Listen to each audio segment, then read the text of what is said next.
Tiens, Raphaël Arnaud, le député LFI fait polémique en comparant le voile religieux et le rouge à lèvres. Regardez, c'était sur Sud Radio. Est-ce que le port du voile, c'est féministe ? Enfin, je suis désolé. Allez-y, Raphaël Arnaud, allez-y. Ça n'a aucun sens de poser la question comme ça. Vous savez pourquoi je pose C'est comme si je vous disais, monsieur Jean-Jacques Bourdin, est-ce que le rouge à lèvres est féministe ? Non, je vais vous expliquer. Ça veut rien dire.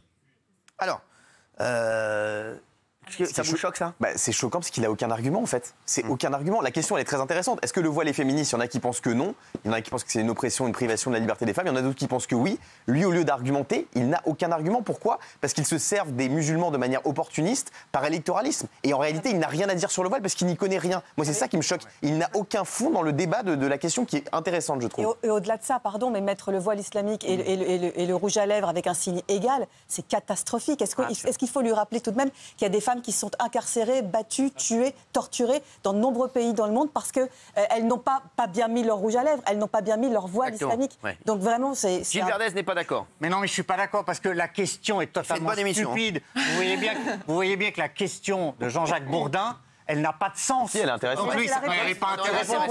Tu réponds quoi à cette question ? Mais non, elle est hyper orientée, la Tu question. réponds quoi à cette question, Gilles ? Le voile, c'est féministe ou pas ? Est-ce que le voile, c'est un outil Mais votre féministe ? question est débile. Je l'ai dit, c'est intéressant, c'est débile. Mais non, mais ça n'a pas de sens de demander ça. Comme le rouge à lèvres n'a pas de sens. Est-ce que le voile est féministe ? Mais quel est le rapport ? Vous voulez dire quoi en faisant ça ? Vous voulez stigmatiser les musulmans de manière pernicieuse comme d'habitude ? Pardon, c'est vous qui stigmatisé là. Non, mais là, c'est vous qui êtes stigmatisé parce que vous êtes en train de dire là, littéralement, que si une femme musulmane ne se voile pas, c'est pas une bonne musulmane. Parce que là, je suis désolé. Mais vous êtes pire que Jean-Jacques Bourdin, vous. Non, mais là. Mais Gilles, merci du compliment. Mais Gilles, non, mais pardon, on va se dire les choses honnêtement. Mais oui, arrêtez de vos bêtises. Moi, je comprendrai ce débat le jour où les hommes se voileront. Voilà. Bien sûr. Donc à un moment, faut pas non plus raconter n'importe quoi. Il y a, et même dans notre pays, des femmes qui sont obligées de se voiler.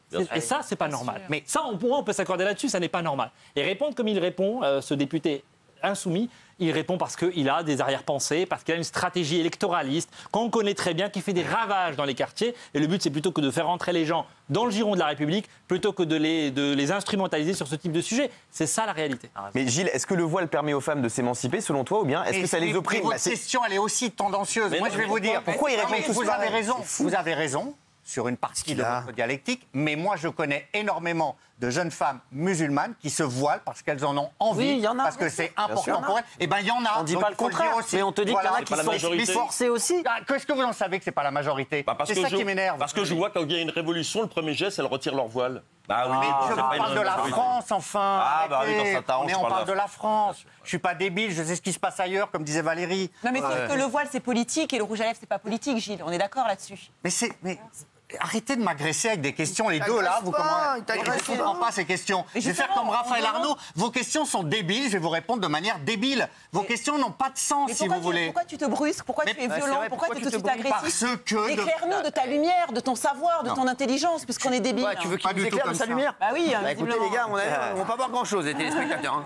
Non, moi je suis pas du tout donneur de leçons, mais simplement vos questions, c'est toujours pernicieux. C'est pour dire quelque part que la religion musulmane oblige des femmes à se voiler. C'est ça que vous voulez faire. Et donc, c'est vrai, mais il y a aussi, en France, des milliers de jeunes femmes qui se voilent parce qu'elles en ont envie et ça exprime quelque chose. C'est une majorité, non ?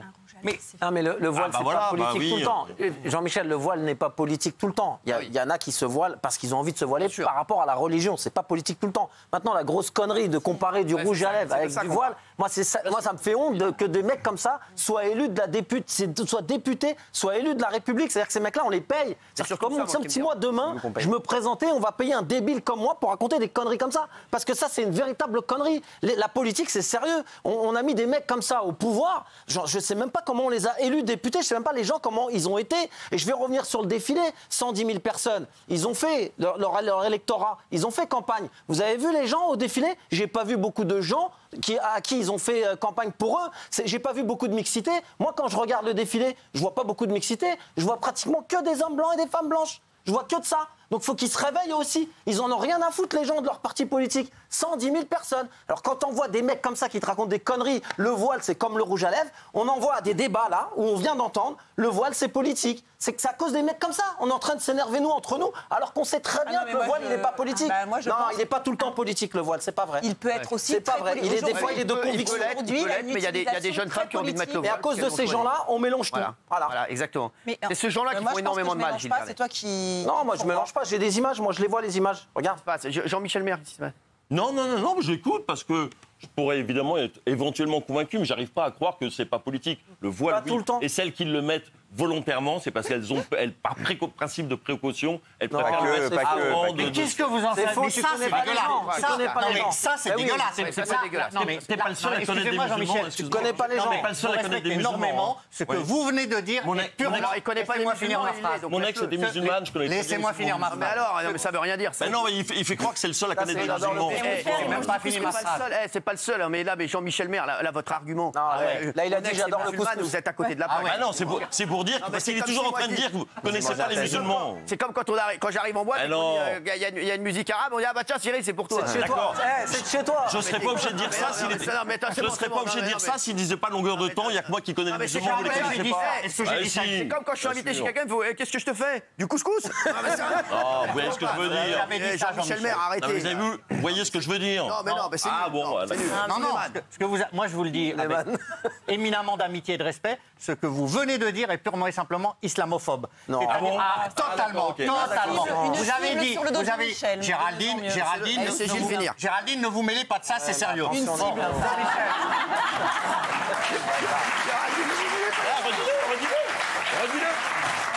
Ça ne passe pas.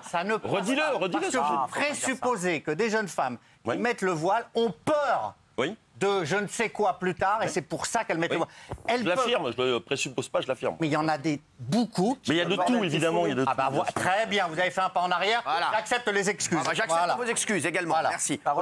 Juste, pardon, on est en train d'oublier que le point de départ, c'est ce qu'a dit effectivement ce député. Bravo, Gilles Verdez, on peut s'accorder pour le dire. C'est honteux de répondre. Bien sûr. Pour les femmes qui, elles, sont oppressées, parce qu'il y en a aussi. Il y a les deux, j'ai pas de problème. Évidemment, moi, j'ai beaucoup de respect pour ceux qui font le choix elles-mêmes, mais il y en a d'autres qui sont forcées. Et c'est une réalité. Et c'est à celle-là qu'il faut penser.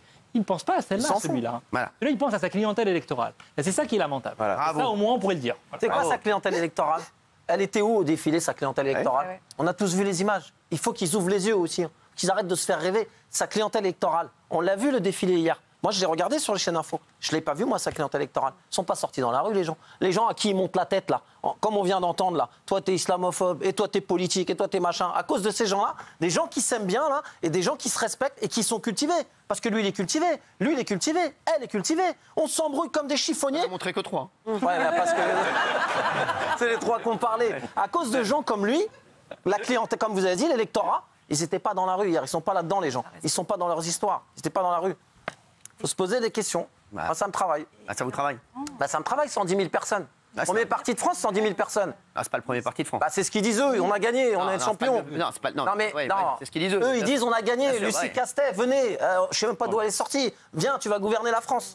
Tiens, Lucie Castet d'ailleurs. Qu'est-ce qu'elle fait maintenant là aujourd'hui? Vous regrettez qu'elle soit pas Premier ministre? Moi, vous savez, elle était responsable des finances de la ville de Paris. Donc, avec le débat qu'on a eu tout à l'heure, je ne vais pas regretter qu'elle ne soit pas aux commandes des finances du pays tout entier. Voilà. Non, mais attendez. Cette histoire, on ne la connaissait pas avant et je ne suis pas certain qu'on continuera à en parler beaucoup. Ce n'est pas pour lui manquer de respect, mais c'était le cheval de Troie de la France insoumise dans cette histoire. Une manière de montrer une façade respectable pour reprendre le pouvoir. Et je suis très heureux aujourd'hui que ce ne soient pas ces gens-là qui soient à Matignon. Voilà. Et commencer tout de suite les manifestations. Alors qu'on a un Premier ministre qui vient d'arriver. On peut en penser ce qu'on veut. Mais Michel Barnier, c'est un homme respectable, respecté, qui a une grande expérience, qui va chercher des vraies solutions concrètes. Et voilà, je ne dis pas ça simplement parce qu'il est de ma famille politique. Tous ceux qui le connaissent vous diront qu'il fonctionne comme ça. Donc c'est une bonne nouvelle pour le pays. C'est une bonne nouvelle. Il faut l'aider. Et là, vous avez des gens qui, tout à coup, la première chose qu'ils font, c'est d'appeler à la mobilisation. C'est de demander aux lycéens de bloquer leur lycée, d'essayer de bloquer les établissements scolaires, d'essayer de mettre le feu et la pagaille dans le pays. Ça, c'est pas acceptable. Et franchement, au bout d'un moment, il y en a marre du comportement de moi j'appelle ça de l'extrême gauche, qui essaie de prendre le pays en otage à chaque fois. Voilà. Merci.